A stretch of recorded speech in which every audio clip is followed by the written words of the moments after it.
Welcome to Gurukul Vishwamitra. Gurukul Vishwamitra সবাইকে স্বাগত জানিয়ে আজকের ক্লাসটি শুরু করছি। প্রতিদিনের মতো আজকেও আমি 10টি প্রশ্ন নিয়ে এসেছি তোমাদের সামনে। চলো প্রথম প্রশ্ন কি আছে দেখে নেওয়া যাক। প্রথম প্রশ্নে আছে, a woman walk 8 metre west, 6 metre north and 8 metre east, where is she from her starting point. তো এই ক্ষেত্রে আমি এর আগেও করিয়েছি তোমাদের, আমরা প্রথমে দেখে নিব।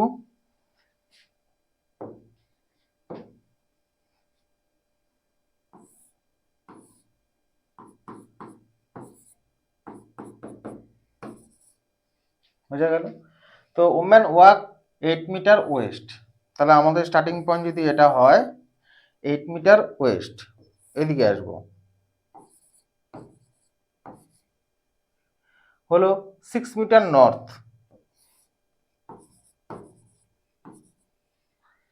And 8 metre east.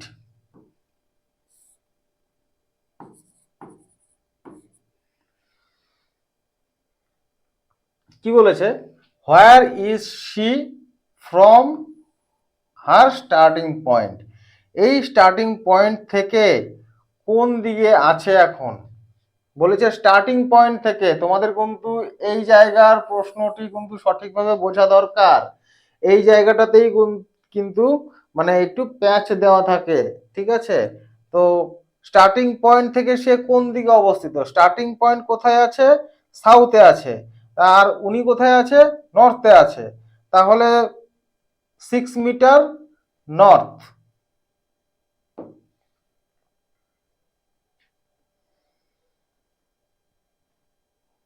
তাহলে 6 মিটার নর্থ, এখানে 6 মিটার নর্থ হবে। সঠিক উত্তর ডি। পরের প্রশ্ন, ডায়াগ্রামের প্রশ্ন। বার্ড, প্যারট এবং পেঙ্গুইনস তিনটাকে রিপ্রেজেন্ট করতে বলেছে, মানে কিভাবে বোঝাবো? তাহলে আমরা যদি এখানে সম্পূর্ণটাকে বার্ড ধরি, প্যারট যে আছে, পেঙ্গুইন যে আছে, দুটোই বার্ড। প্যারটও বার্ড, পেঙ্গুইনও বার্ড। সঠিক উত্তর সি। পরের প্রশ্ন, a line is divided into 3 equal segment, then, মানে তিনটা লাইনকে, মানে একটা লাইনকে তিনটা ভাগে ভাগ করেছে, তিনটা সেকশনে, মানে সিকোয়েন্সে, ঠিক আছে? তো what is the next division? প্রথমটা যদি 6 হয়, তারপরটা 9 হয়, পরেরটা কি হবে? তুমি দেখো, যদি 3-এর ডিফারেন্স, তাই তো, 3কে যদি আমরা স্কোয়ার করি, সরি,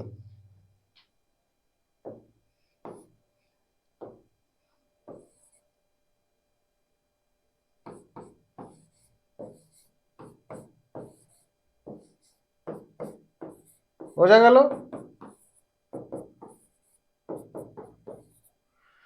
আসলো উত্তর বি। এইভাবেই এসেছে। চলো পরের প্রশ্ন দেখা যাক। গরু এবং মুরগির একটি দলে পায়ের সংখ্যা মাথার সংখ্যার দ্বিগুণের থেকে 14 বেশি, মুরগির সংখ্যা কত? তো এই ধরনের প্রশ্ন তোমাদের কিন্তু ম্যাথেই আসে। তো মাঝখানে একটা ম্যাথের মতনই প্রশ্ন চলে আসলো।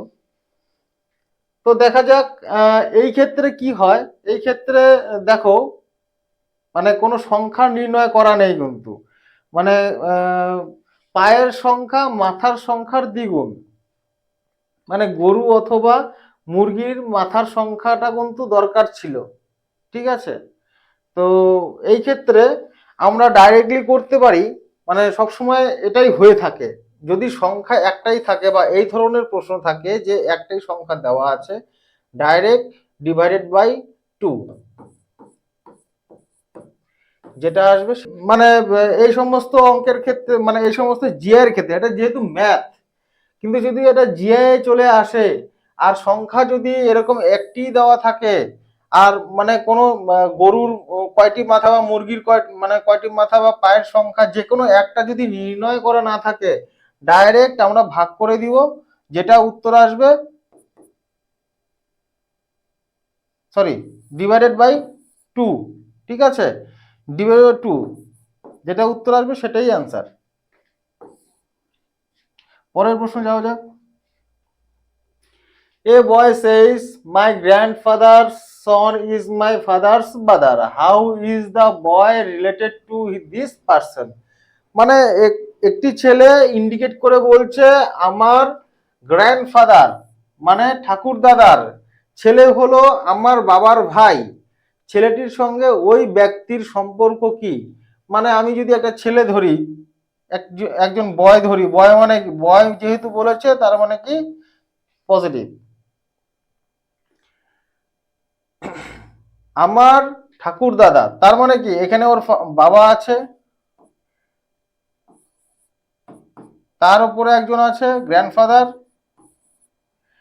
ঠাকুর দাদার ছেলে মানে বাবা, ছেলে হলো আমার বাবার ভাই, তার মানে কি আঙ্কেল। তাহলে এই ব্যক্তির সঙ্গে কি সম্পর্ক? তাহলে ব্যক্তির সঙ্গে আঙ্কেলের সম্পর্ক। বোঝা গেল? চলো পরের প্রশ্ন যাওয়া যাক। Can it be determined if A is older then B? মানে এ হলো বি এর থেকে বড়, মানে এটাকে আমরা ডিটারমাইন করতে পারি কিনা স্টেটমেন্ট দেখে সেটাই বলেছে। এ ইজ ওল্ডার দেন সি, তার মানে যে বড় তাকে আমরা আগে রাখছি, তাহলে এ বড় সি এর থেকে বড়। বা আমরা এইভাবেও দেখাতে পারি,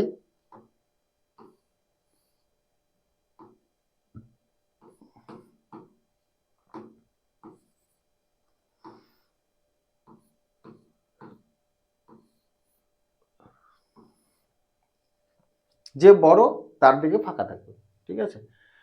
আর C is older then B, C হলো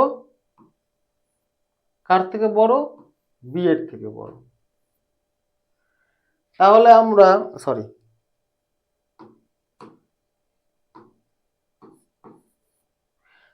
আমরা এটা একটা লাইনে সাজাতেও পারবো মনে হচ্ছে, ঠিক আছে। তাহলে এ বি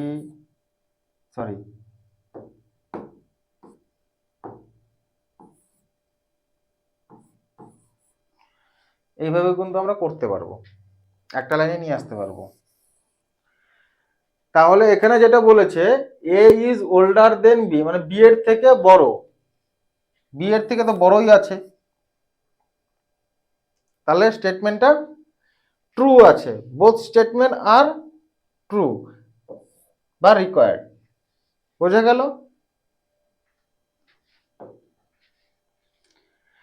7 নম্বর প্রশ্নে কি বলেছে? 1, 8, 9, 64, 25, 216। এখানে দেখো কি করেছে, 1 স্কোয়ার,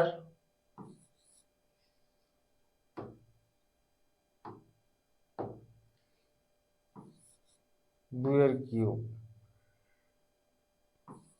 3 এর স্কোয়ার, 4 এর কিউব, 5 এর স্কোয়ার, 6 এর কিউব, এইভাবেই কিন্তু সাজিয়ে গেছে। তাহলে নেক্সট কি হবে? 7 এর স্কোয়ার, এটা হবে উত্তর 49, সঠিক উত্তর সি। বোঝা গেল? পরের প্রশ্নে যাই। AB is to 9, AC is to কত হবে? আমরা যদি এখানে নাম্বারিং এ দেখি, এর মান কত? 1 যোগ বি এর মান কত? 2, যদি স্কোয়ার ধরি 9, তাহলে এসি এইভাবেই সাজাই, এর মান কত? 1, সি এর মান কত? 3, তাহলে 4 এর যদি আমরা স্কোয়ার করি, বোঝা গেল? ওকে, চলো পরের প্রশ্ন। If hello is held in front of A mirror, what will it look like? আমরা মিররের প্রশ্ন আগেও করেছি, আমরা দেখব অপশনটা, এবং দেখো প্রত্যেকটা প্রশ্নের ক্ষেত্রে এই ক্ষেত্রে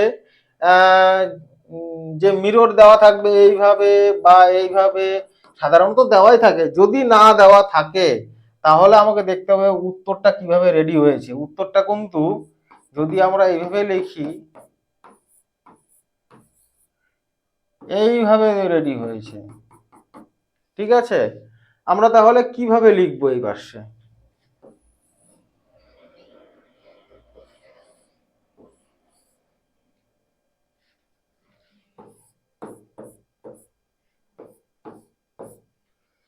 এটা হবে সঠিক উত্তর। এরকমটা আছে কিনা নিচে দেখে নাও, নিচে বি নাম্বার হবে উত্তর। বুঝে গেল? চলো 10 নম্বর আমাদের শেষ প্রশ্ন। 10 নম্বরে যাচ্ছি। All mangoes are fruits, some fruits are sweet, what can be conclude? মানে এটা আমরা কনক্লুড করতে পারবো কিনা এবং কি হবে সেটা। তাহলে অল ম্যাঙ্গোস আর ফ্রুট,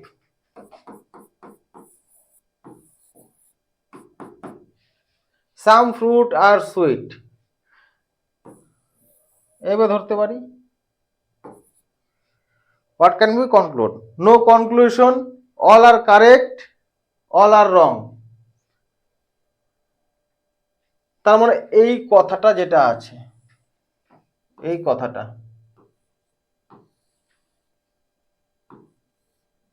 ঠিক আছে, এটা কি সঠিক, নাকি কনক্লুশনে যাওয়া যাচ্ছে না, নাকি সম্পূর্ণটাই ভুল? আমার তো মনে হচ্ছে সম্পূর্ণটা ঠিক, সেই অর্থে বি হবে সঠিক উত্তর। তো এই 10টি প্রশ্ন আমাদের শেষ হয়ে গেল আজকের মতো, ঠিক আছে। তো আমরা প্রতিনিয়ত এরকম ভিডিও নিয়ে আসব তোমাদের প্রয়োজনে। তোমরা লাইক কমেন্ট শেয়ার করো, বন্ধুদের সঙ্গে শেয়ার করো, যাতে ভালো ভালো ক্লাস আমরা আরো নিয়ে আসতে পারি। এবং তোমরা দেখতেই পারছো আমার যেগুলি ক্লাস আছে সেই ক্লাসগুলি বেসিক লেভেল, ঠিক আছে।